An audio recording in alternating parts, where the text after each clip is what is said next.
Assalamualaikum warahmatullahi wabarakatuh. Kita bertemu lagi di channel Inspirasi Oktara. Belajar dari pelaksanaan penyaluran bantuan sosial, yaitu bantuan PKH melalui PT Pos Indonesia secara tunai di tahap keempat ya, yaitu di akhir-akhir tahun 2022, banyak KPM yang mengeluh terkait dengan jumlah bantuan mereka yang banyak berkurang ya. Bahkan ada yang turun drastis, terutama bagi mereka yang memiliki komponen balita. Nah, apakah nanti di tahun 2023 tahap pertama, bantuan PKH ini akan kembali sesuai dengan komponen yang dimiliki atau masih tetap berkurang seperti yang disalurkan melalui PT Pos Indonesia secara tunai? Nah, temukan jawaban tersebut di pembahasan video kali ini. Tetapi sebelum saya ingin membahas itu, izinkan saya pertama untuk menyampaikan ucapan terima kasih kepada para subscriber setia channel Inspirasi Oktara. Terima kasih saya sampaikan karena tanpa dukungan Anda, channel ini tidak bisa berkembang lebih baik lagi. Dan tentu tanpa dukungan Anda, saya tidak bisa bersemangat untuk memberikan informasi terbaru di channel tercinta ini. Saya ucapkan selamat datang kepada Anda yang baru menemukan channel Inspirasi Oktara dan Anda baru bergabung.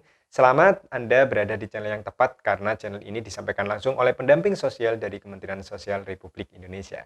Oke, mohon dukungannya agar channel ini bisa berkembang lebih baik lagi. Langsung saja, tidak perlu bertele-tele dan tidak perlu berlama-lama lagi terkait dengan keluhan KPM yang bantuannya ini banyak berkurang ketika disalurkan oleh PT Pos Indonesia di tahap keempat. Ya, banyak KPM yang menyampaikan keluh kesahnya termasuk KPM yang saya dampingi ya, baik itu di lapangan maupun KPM yang berasal dari media sosial ya, yang sudah berkomentar di kolom Inspirasi Oktara maupun di grup-grup Facebook penerima bantuan sosial. Banyak yang mengeluh bahwa bantuannya turun drastis jika dibandingkan dengan penyaluran PKH tahap ketiga melalui KKS atau melalui ATM. Sehingga KPM menyimpulkan lebih baik cair melalui KKS ya atau ATM dibandingkan tunai melalui PT Pos. Karena yang pertama, bantuannya ini banyak berkurang, turun drastis, dan yang kedua banyak terjadinya pungutan liar. Sehingga KPM ini tidak ingin di tahun 2023 bantuan kembali lagi dijarkan melalui PT Pos. Apakah ini murni adalah salah dari PT Pos ataupun salah mungkin dari pendampingnya karena bantuan PKH tahap keempat Anda ini turun drastis atau berkurang? Tidak ada yang salah terkait dengan penyaluran melalui PT Pos maupun pendamping sosial karena tidak ada pendamping sosial yang akan memotong bantuan yang Anda terima. Jadi seperti itu. Perlu Anda ketahui untuk dasar penyaluran bantuan PKH di tahap keempat yang melalui tunai PT Pos, ini yang digunakan adalah dari SK Februari di tahun 2022. Sehingga bisa kita katakan dasar bantuan yang digunakan adalah untuk bantuan yang lama, ya, dasar data yang lama. Sehingga banyak sekali balita mungkin yang baru masuk di dalam KK ini ternyata tidak terbaca karena memang ajuan datanya lama. Tetapi yang menjadi janggal adalah ketika lansia yang seharusnya hanya cair satu kali, ini ternyata dicairkan 2 kali, dan ini masih belum ada informasi resmi dari Kementerian Sosial terkait kejanggalan dari turunnya anggaran yang ditetapkan di tahun 2022 di tahap keempat ini. Sehingga ini masih menjadi pertanyaan kita bersama. Nah, apakah nanti di tahun 2023, tepatnya di tahap pertama, bantuan PKH ini akan sesuai dengan komponen yang dimiliki ataukah akan masih tetap berkurang seperti ketika disalurkan tunai melalui PT Pos? Nah, ini jawaban yang saya berikan. Jadi, upayakan yang pertama yang harus Anda lakukan, jika misalnya Anda di dalam satu KK ini sudah lengkap, misalnya ada balita yang belum masuk, segera harus masuk. Jika misalnya Anda baru melahirkan, segera urus administrasi bayi Anda secara baik itu aktenya maupun KK-nya. Upayakan semua data yang di dalam satu KK ini tidak ada masalah ya. Jika misalnya ada balita, lalu suami, istri, anak sekolah, lalu ada lansianya mungkin, ini upayakan tidak ada satupun data yang bermasalah dengan Dukcapil, baik itu nama maupun NIK. Karena di lapangan, ketika saya mengecek dampingan di desa saya, masih banyak KPM ini yang datanya bermasalah. Ada yang namanya masih belum sesuai antara KTP dengan Dukcapil, lalu ada yang NIK-nya ini ternyata terindikasi ganda karena KPM ini pernah melakukan pendaftaran 2 kali atau lebih, ya karena memang nama yang berbeda, akhirnya didaftarkan dengan akun lain, sehingga NIK-nya terbaca ganda.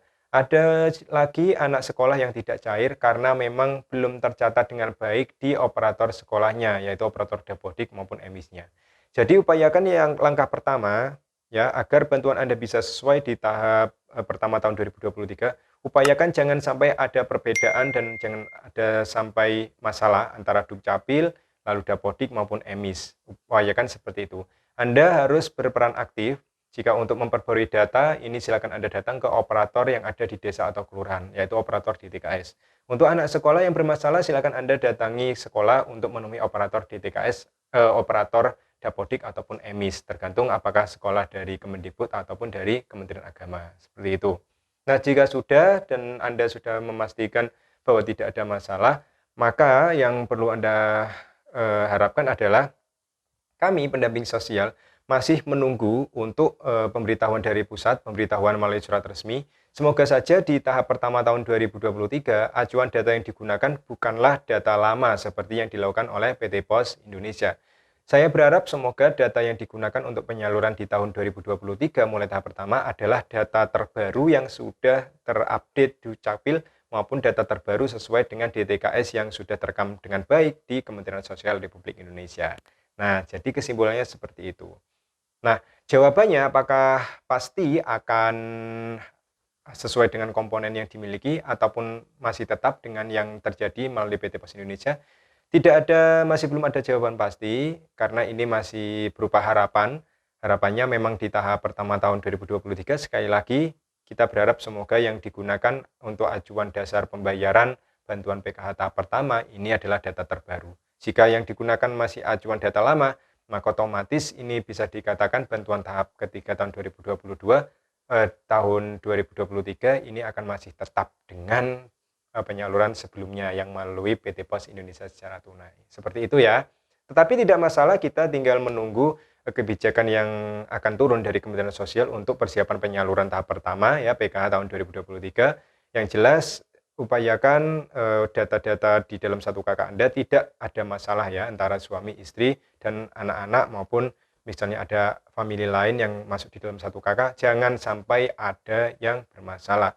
Dan juga yang 7 golongan ya yang sudah saya jelaskan, jangan sampai misalkan Anda pensiunan dan Anda masih mengharapkan bantuan sosialnya Anda cair di tahun 2023. Maka itu tidak akan terjadi karena 7 golongan yang sudah saya jelaskan termasuk juga pensiunan PNS maupun TNI Polri ini tidak akan memperoleh bantuan sosial di tahun 2023. Oke ya, semoga ini bisa membantu memberikan informasi kepada Anda terkait sesuai atau tidaknya untuk bantuan PKH pertama di tahun 2023, apakah sesuai dengan komponen ataupun masih tetap disalurkan ketika oleh PT Pos, maka kita hanya tinggal menunggu surat resminya. Yang jelas usaha untuk memperbarui data harus Anda lakukan, upayakan sudah terupdate dan sudah tercatat baik di Dukcapil maupun di TKS. Demikian ya, terus dukung perkembangan channel Inspirasi Oktara agar channel ini bisa berkembang lebih baik lagi di masa yang akan datang. Saya akhiri, wassalamualaikum warahmatullahi wabarakatuh.